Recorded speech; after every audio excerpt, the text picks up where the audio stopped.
Mindfulness is all about training the mind, and it is meditation, but I think these days people are looking for a technique which is completely non-religious, and that's great. Now we can use language which is more connected to psychology and neuroscience, and it's all about helping people to train their minds to be present, to be focused, less stress, more awareness, more compassion.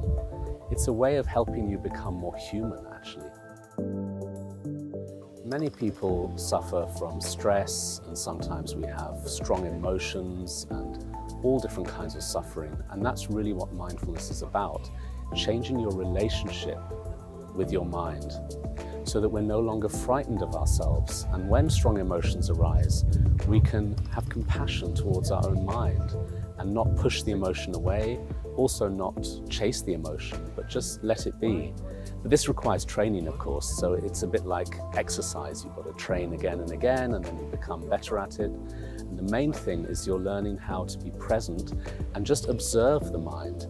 So when a strong emotion comes, it can rise and then it can go, and you don't need to interfere with it. And this gives you a sense of freedom, a little bit like becoming the sky and letting the clouds flow through the sky. So mindfulness training really helps with this because you're learning to become the observer of your own mind. One aspect of mindfulness training is, of course, the development of forgiveness. And sometimes we have really challenging relationships. Maybe there's somebody who's really hurt us, or somebody we just can't handle.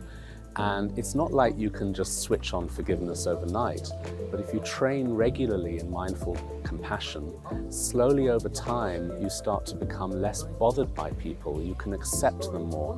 But I think this is to do with self-acceptance. I think through mindfulness we develop self-acceptance, and this kind of spreads and helps us to have the same relationship with others.